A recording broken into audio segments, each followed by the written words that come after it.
going on, Guardians? It's Tizzle here, and in this video, I'm going to showcase to you the most slept on Warlock exotic in the game this season. Last season I made a build video covering Dawn Chorus, and you all loved that build. I'm glad I was able to shed light on such a slept on exotic and show you all a fun and explosive playstyle. And it is no surprise to see Dawn Chorus catching on in a season that is all about solar. I did see a YouTube comment saying Esoteric used it to solo last week's Nightfall, but he used healing grenades for restoration ×2. This is a very smart move and a great twist on the build, but for me, Dawn Chorus is all about spreading Scorch and Ignitions. So in my opinion, if you're going to use healing grenades and Ember of Empyrean to get solar weapon kills, then there is a way better exotic for that is not Dawn Chorus. And no hate to it, I love that exotic. But allow me to introduce you to Mantle of Battle Harmony. Its whole perk is based around buffing weapons that match your subclass element type, so it is perfect for a slaying build with solar weapons.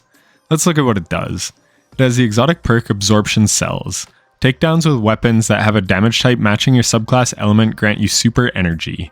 While your super energy is full, you instead gain a temporary bonus to weapon damage of the type matching your subclass element.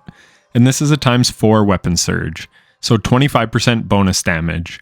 If we look at the Destiny Data Compendium, we see we get 3% bonus super energy. And let me tell you, this thing gets supers extremely quickly.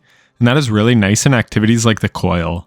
Because in the Coil, you can get an upgrade for an even faster super recharge rate and a bonus to solar weapon damage. So it goes super hard in that activity especially. And we'll get to the artifact mods later, but they make this build extremely potent. For a super, we are on Well of Radiance. This super has a low cooldown, and with the bonus super energy from Mantle of Battle Harmony, you get wells extremely fast. And you are incentivized to hang on to the well, because then it can give you a ×4 weapon surge. So the faster you have super, the better. I run Celestial Fire because it's really easy to proc Radiant from afar, and then Healing Grenades for restoration. This is crucial to the build. For aspects, we have Touch of Flame, which will make our Healing Grenades have restoration ×2. Resto did get a small nerf this season, but Resto ×2 still makes you borderline invincible.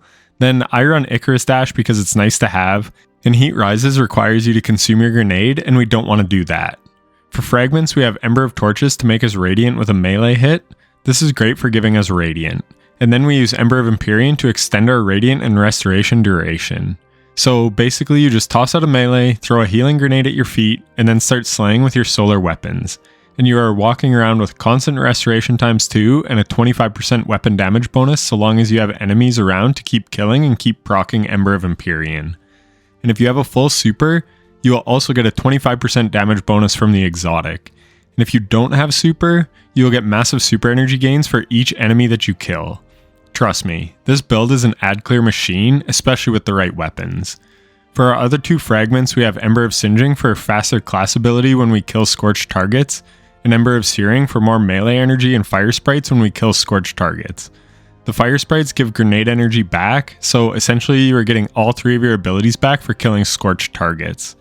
And that brings us to the artifact mods, because they will allow us to kill scorched targets all the time, because we have Kindling Trigger.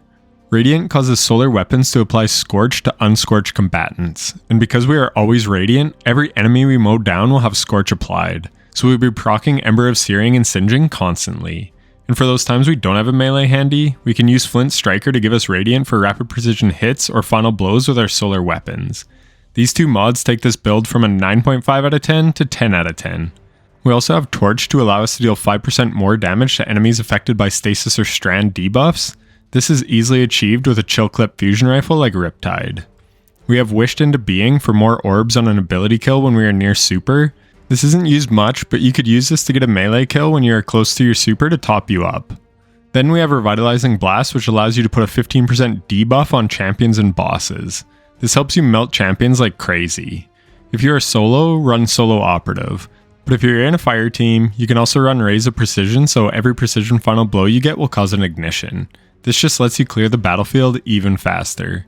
And if you're running a rocket, which you should with this build, you will get a further 15% damage bonus on top of all the other buffs. So say you go up to a champion or boss and melee it. This will give you 25% for Radiant and a 15% weaken from Revitalizing Blast. But then you hit with Chill Clip for 5% more bonus damage. And you get a kill right before this with your super fully charged, so you get ×4 weapon surge, which is also 25%. And you shoot a rocket, which deals a further 15% damage thanks to Argent Ordnance.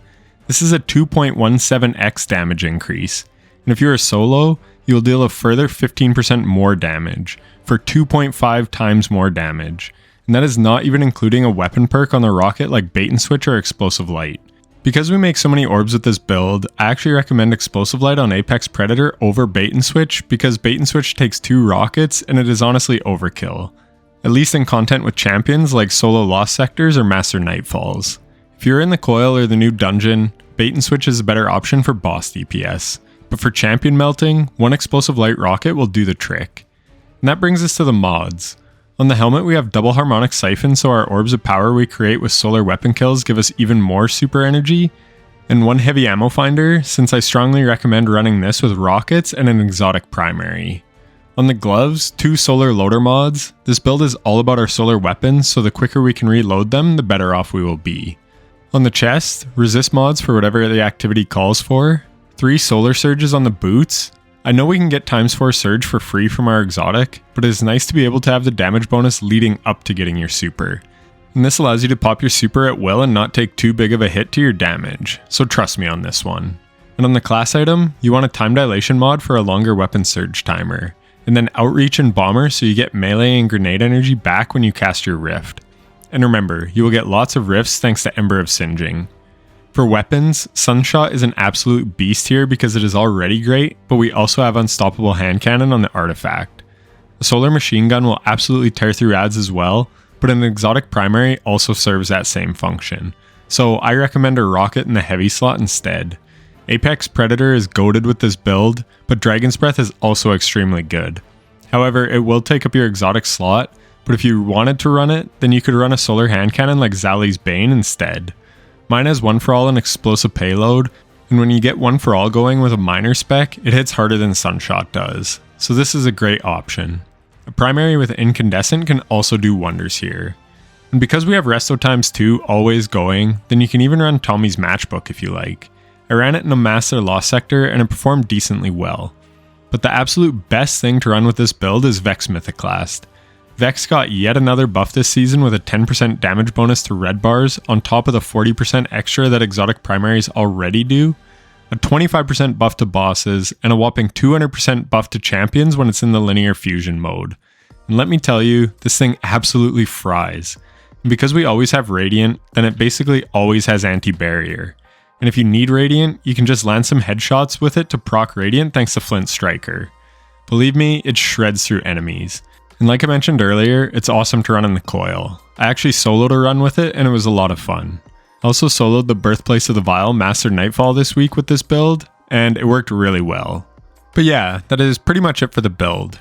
It has amazing synergy this season thanks to the artifact mods, and it is better to run than Dawn Chorus in my opinion if you are focused on solar weapon ad clear. If you want explosions and such, then Dawn Chorus is still the GOAT. Let me know down in the comments if you want an updated Dawn Chorus build from me. It has changed from last season and is now better than ever. But in the meantime, the dim link for this build is in the description and it is wonderful, so you should definitely try it out. Lastly, if you're still watching, then I thank you so much. Have fun shredding through enemies and take care.